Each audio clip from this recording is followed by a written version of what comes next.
Hello and welcome to Enterprise Friday here on Enterprise Television. Now to our main conversation. What does it say of a forest if the elephants begin to find shelter elsewhere one by one? It's the scenario we've seen playing out in Nigeria in the past 1 year, with several industrial giants pulling their investments out of the economy. GlaxoSmithKline, Procter & Gamble, Sanofi, you name them. Each of these have all bolted from Nigeria in the past year alone. The latest is tech giant Microsoft that has shut down its Nigerian branch of the African Development Center after 2 years of operations, preferring instead to focus on its facility and staff in Kenya as its window on Africa. Well, that's sad.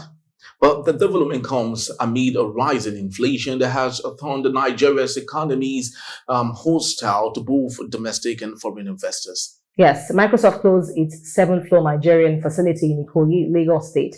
Questions though, what then happens to the 220 or so employees that have been affected by the decision? It will be recorded that in March of 2022, Microsoft opened the ADC in Lagos, expressing optimism that it could cash in on the vast and growing base of talented Nigerian engineers. The closure of the Nigerian ADC has stirred worries in the nation, given that Microsoft, a global tech conglomerate, in 2019 pledged to invest $100 million over 5 years to boost its 2 West African hubs.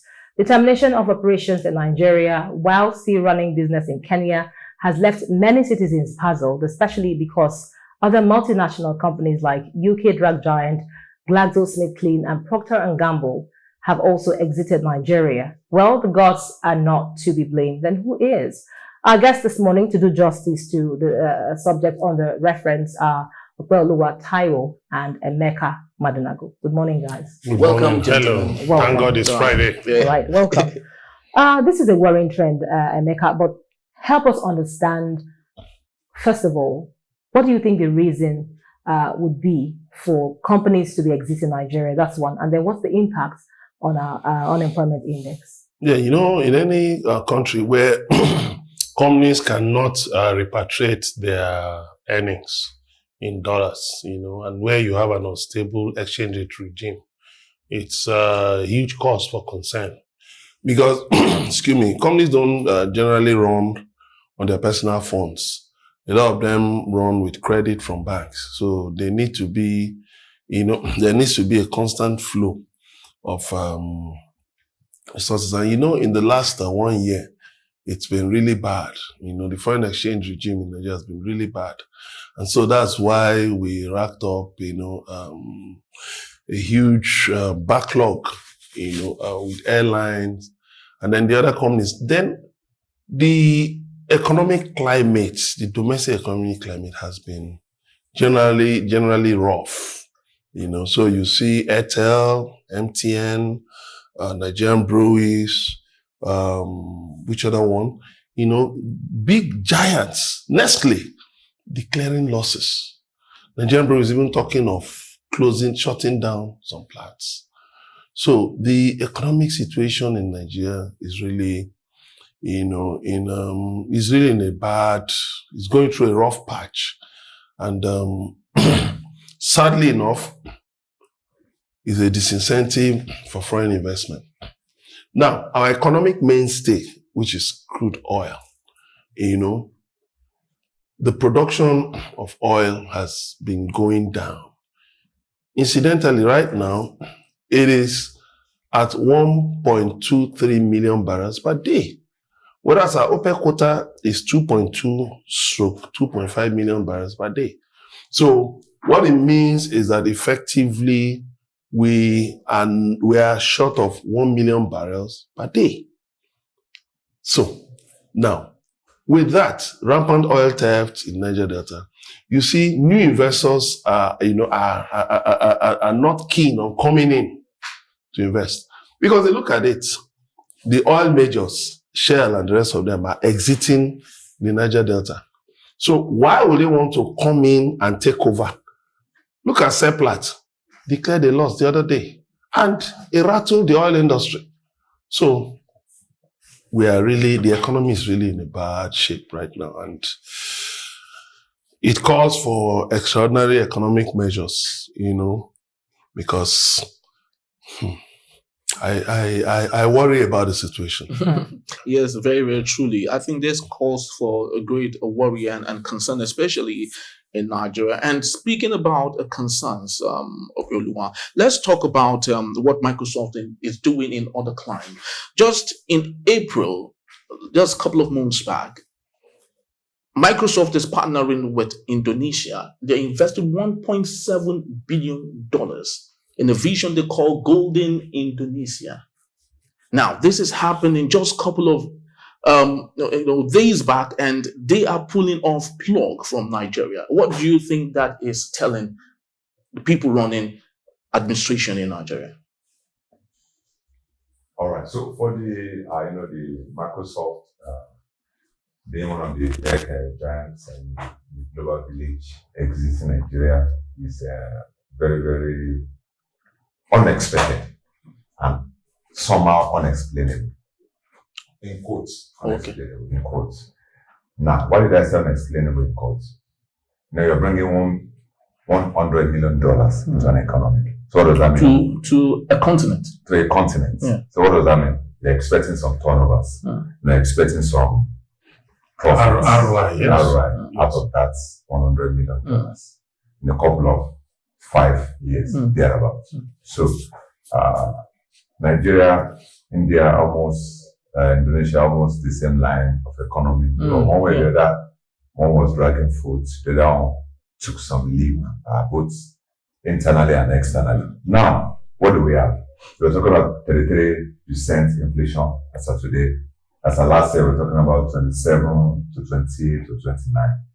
The challenge is it possible that we break from this 33 to 25?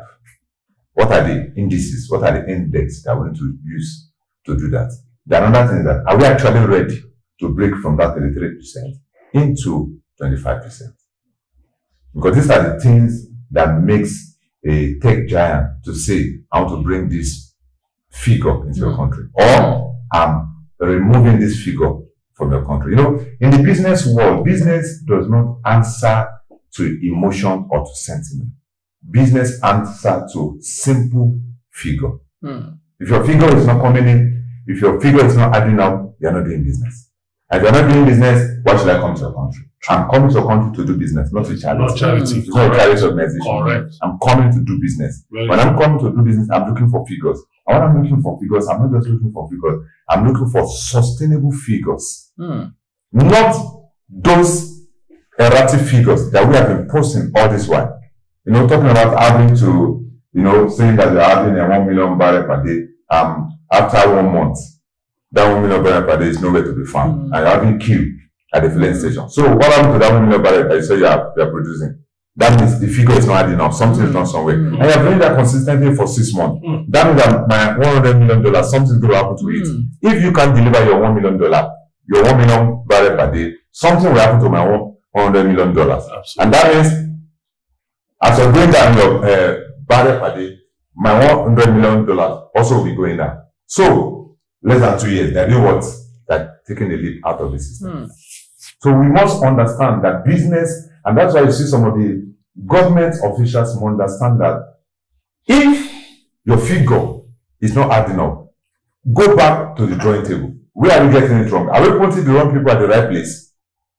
Because that's one of the challenges we're having. We are having the right people at the wrong place. And we're having the wrong people at the right place.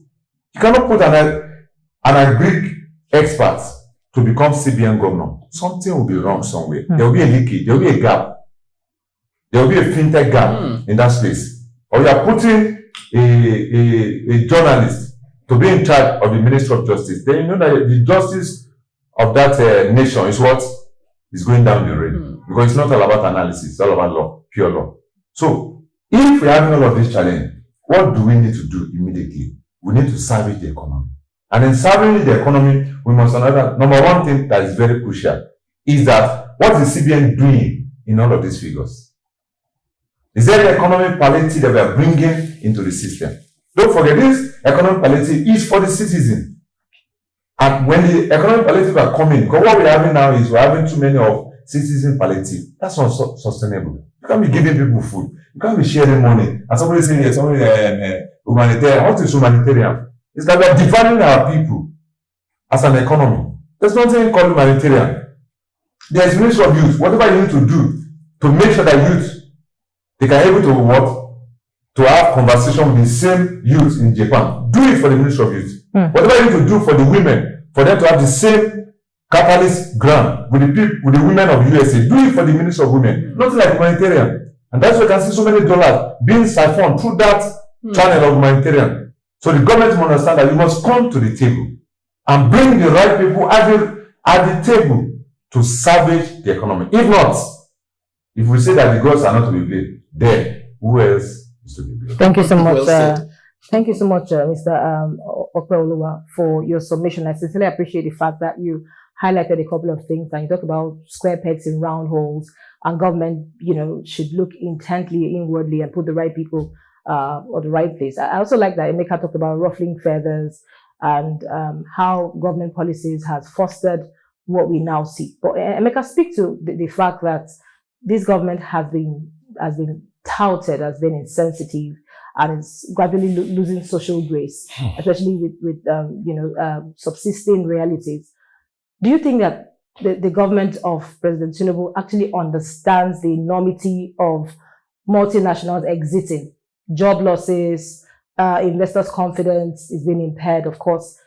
What should the government begin to do in terms of fostering a more enabling environment to not just attract investors, but also encourage those who are still around to stick around? You see, there are times in my private moments I weep for this country because the rate of unforced errors is so high. We forget when investors see regular queues at filling stations, it sends a negative signal. When investors hear you talk about band A, band B, no light, it sends a negative signal. When investors see that your government is more interested in attacking P2B, attacking Atiku, than attacking the problems at hand, it sends a wrong message. It sends a wrong message about your priorities. What are your priorities? You don't, for instance, see Joe Biden consistently attacking Donald Trump. You don't see that. Just come once in a while. Then again, you don't see the president going on a foreign trip and meeting with every Tom, Dick, and Harry. No. The president, for instance, can say, okay, we're at this conference or this summit, to look for investors, blah, blah, blah. Then let the ministers be seen, in meetings with the people you're hoping to bring to Nigeria to invest. Be in the background.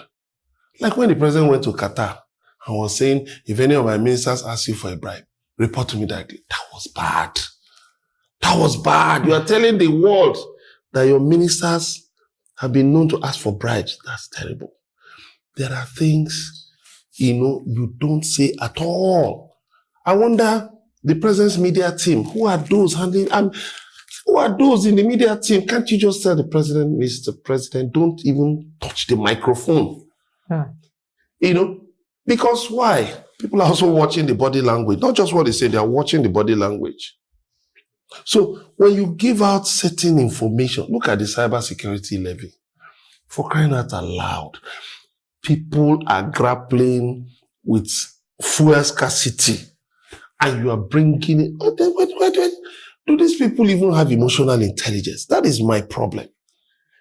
Even if you are to introduce a levy or anything, there is a right time to offload information. There is a very wrong time. Now look at on social media, you now have a hashtag Tinubu must go. What exactly are his aides? Actually, do they want his government to fail? That's what I'm saying. That some people may just be there just to line their pockets. They don't care whether the government succeeds or fails. Otherwise, look at the cybersecurity levy. The CBN clearly goofed, and CBN governor by now should have apologized to Nigerians. Because that was a goof. Whether it was intended to drink Nigerians, I don't know. But they would have been, is a strategic business decision. 3 words, strategic business decision. This is an American company. Americans, there's one thing about Americans. They have a way of couching a lot in just few words. I was taught that when I was a diplomatic reporter, reporting foreign affairs and, reporting diplomats. So sometimes when you are with diplomats, you ask them a question, there's a way they respond. You need to now go and unpack it. Break down, unpack what they said and what they didn't say. So you could get a true picture of,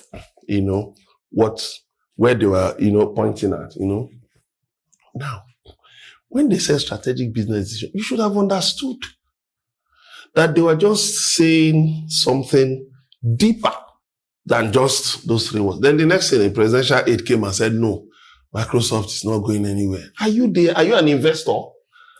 Are you a shareholder in Microsoft? They've told you that what they are going to do, that is a strategic business decision. What they didn't tell you is that we are going to lay off our staff. We are shutting down this place for now because, our expectations have not been, have not aligned with the results. So maybe for now, we're taking a strategic business decision to, step down the significance of this place till such a time that we're able to see positive economic, wins, and then we might consider coming back. Now, instead of you to deal with the issue, what is that aide doing? Is attacking Peter Obi. So when you see confused set of people, face the issue. The company released a statement. What you're doing, you're attacking Peter Obi. You are now taking the optics away from the issue to an individual. And what it shows is that you're telling the world that the president has aides who lack, a broad vision of the things that are thrown into the open space. So, this government needs to sit down and tell itself the truth. Propaganda doesn't build an economy. Like Atiku said, let's go back at the former vice president. Said propaganda doesn't bring foreign investors. The situation is bad. Very true. Is bad. We cannot borrow our way to prosperity. That's the reality. You can abuse anybody who says that. That's your business. How do you expect the world to look at you? Of all the priorities in your country, is a coastal road of 15 trillion. That is your priority. Nobody, no sane businessman anywhere will think you have you are really, that thing is a well thought out decision. All right. So, speaking to having round pegs in a square hole, let's talk about the quality of the leaders we have, especially speaking from their history of where they're coming from to where they are today. And I'd love to make a very simple reference to Javier Milei, the current president of Argentina. He is a university lecturer, an economist who taught students in the university economics, and today he is the president of Argentina. As it stands today, the inflation in Argentina is 287%. Now, let's take that to President Bola Ahmed Tinubu, who before the elections said he built Lagos. That if investors would love to see what Nigeria would look like, they should see what he did in Lagos State. Now, let us compare these two leaders as against the people whom we think understand better, but when they get positions of authority, do not know how to handle it. Help us make sense of that. There is a point of economy. There's another point of governance. And there's another point of personality. These are 3 different indices. All right? So, you build Lagos. So what is the point of conversation there? How did you build Lagos? Who built Lagos with you? And after you build Lagos, what were the effects of the building of Lagos that you're talking about? All right. So the next thing is that for the economy, do you actually understand the economy as of today? You're talking about 250 million to 15 million. If you build 15 million, does that qualify you to build 250 million? Yes, the figure is not adding up. Each time I hear that language, that statement, I always smile. I say, well, anyone that cares to listen to such statement, they can continue to listen to it. You are talking about 15 million to 250 million. Can that add up? Are you saying that I can leave my son, who is in a secondary school, because he has about 5 or 6 A's to go and do PhD directly. Because he conquered his secondary school. They should go and conquer a PhD. The answer is no. We should be realistic as a nation, as a people. All right. So for him, yes, you are now in Aso Rock. That is settled. All right. At least for the next 4 years.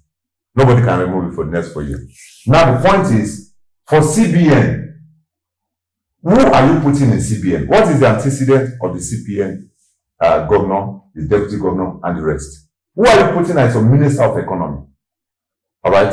If you are putting somebody like, maybe I'm permitted to mention it, if you are putting somebody like Elumelu as CBN governor, maybe some people will listen to you. That is like you're making sense. All right.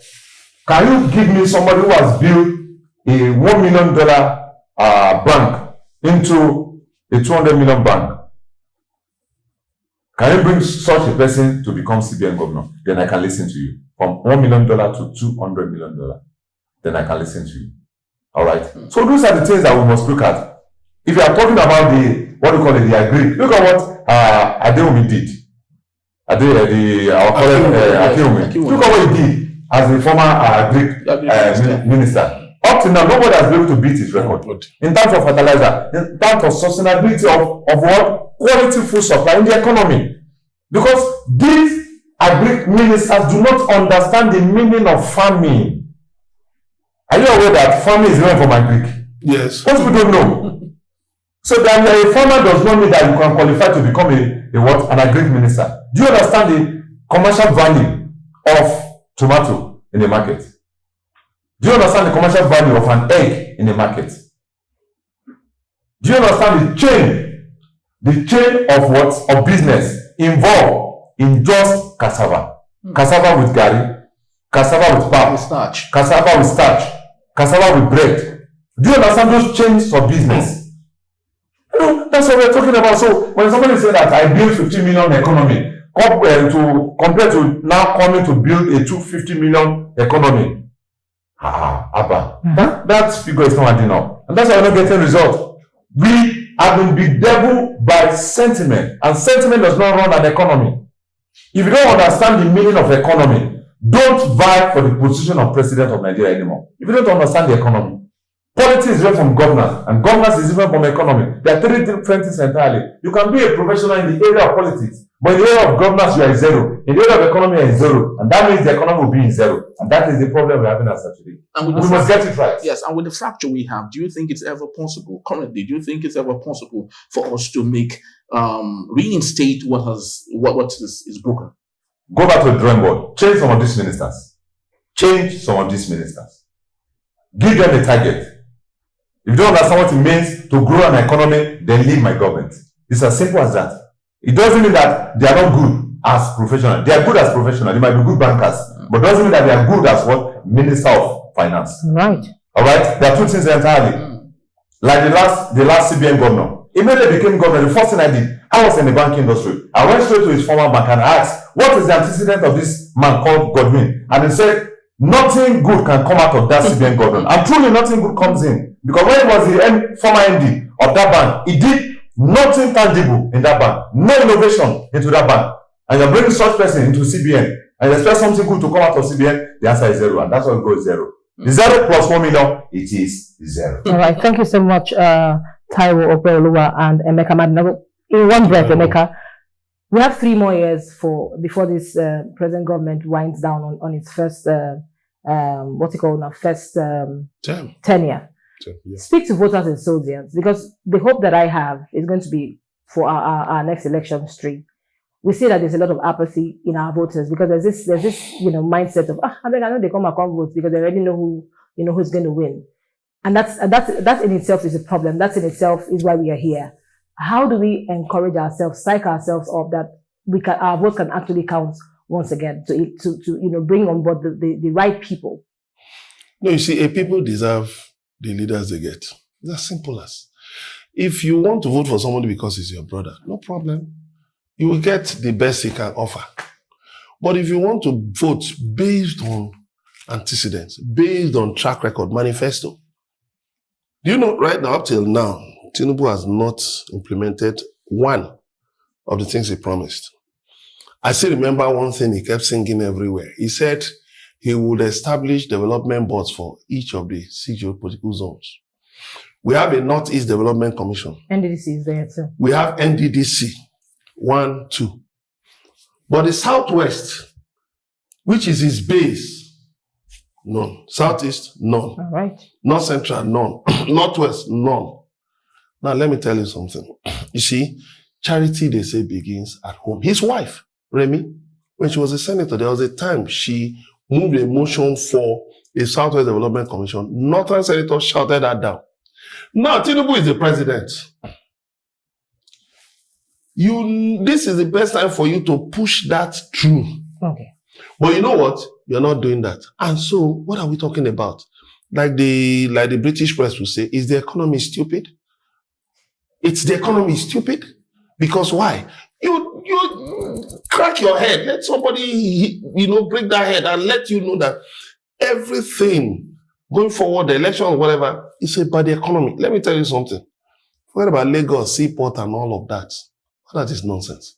The world has moved beyond that. Let me tell you something. If any governor can be visionary enough to invest money in an IPP that guarantees 24-hour supply, 1, and 2, can put in money and get a solid security arrangement that I can walk on the streets, let me tell you, investors will fly from anywhere to that state. They don't care. You see, they don't care about some of this. They don't care. All right. So the thing is this, it's not just the president. Let me just quickly chip in this. The governors are also part of the problem. Because the people reside more close. Abuja is far now. But the people reside more closely to the governor. What are the governors doing to increase the GDP? Are the governors even conversant of the per capita income in their states? All right. Are they conscious of the fact that they need to take, not just about distributing food, but they need to put in money into areas that can set up economic development? All right. They are not. Thank you. Thank you so much, Emeka Madunagu. Thank you very and much. And Taiwo Kweluwa for coming on the program. Thank you. Thank you. All right, that's all for the newspaper review segment this morning. We'll take a short break now, and when we return, our main conversation, and David is standing by with some juicy stories on the entertainment beat. That's in a moment.